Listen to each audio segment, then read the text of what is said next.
जय हिंद साथियों।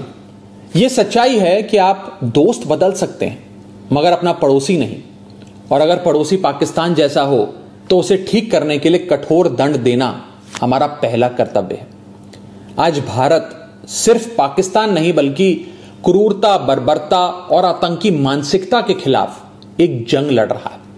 हमारी सेना जिस अद्भुत वीरता और शौर्य से लड़ रही है उससे साफ है कि इस बार आतंकवाद का खात्मा होकर रहेगा। बस हम सबको अपने अपने ईश्वर, अपने अपने भगवान से सैनिकों की सलामती की दुआ करनी है, प्रार्थना करनी है और उनके परिवारों के साथ खड़े होकर उनका साहस और मनोबल बढ़ाना है।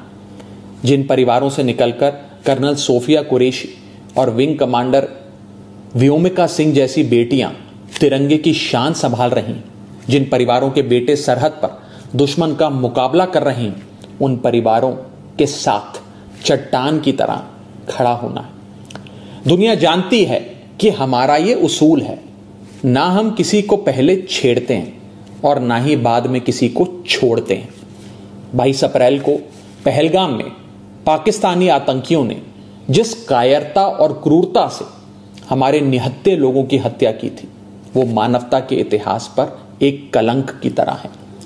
सो हमने भी अपने बहनों के सिंदूर का बदला ऑपरेशन सिंदूर की पहली इंस्टॉलमेंट से ले लिया, मगर पाकिस्तान अपनी गलती मानने की बजाय भारत को ही आंख दिखाने लगा। उसने अपनी गलती स्वीकारने की जगह सीमा पर हमारे बेकसूर नागरिकों को और बच्चों को निशाना बनाने का आपराधिक प्रयास किया।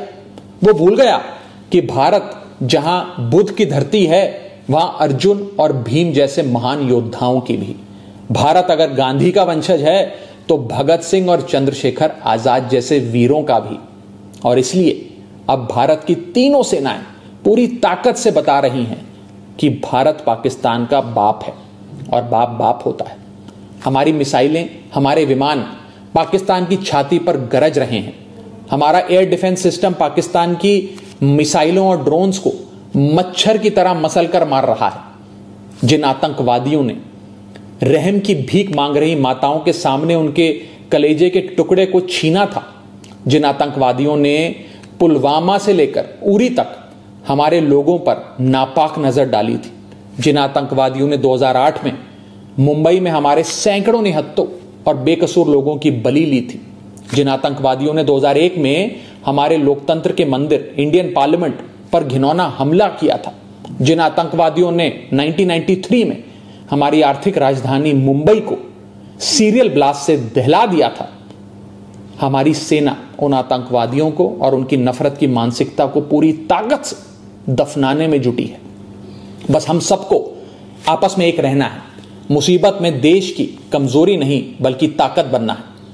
हम किसी भी धर्म, किसी भी जाति या किसी भी राजनीतिक दल से जुड़े हैं, किसी भी नेता को फॉलो करते हैं, इससे ज्यादा महत्वपूर्ण बात यह है कि हम सब हिंदुस्तानी हैं।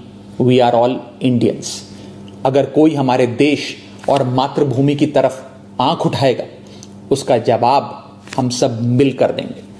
हमारी आर्मी, नेवी और एयरफोर्स पाकिस्तान को फिर से याद दिला रहे हैं कि ऐसे ही 1971 में उसको धूल चटाई थी, ऐसे ही पाकिस्तान के 90,000 से अधिक सैनिकों को घुटनों पर लाकर भारत ने नया बांग्लादेश बनाया था, ऐसे ही 1984 में सियाचिन में जब भारत के सैनिकों ने पाकिस्तान के कायरों को दौड़ाया था, ऐसे ही 1999 में कारगिल में हमारी सेना ने पाक के सारे नापाक इरादों को मिट्टी में मिलाया था।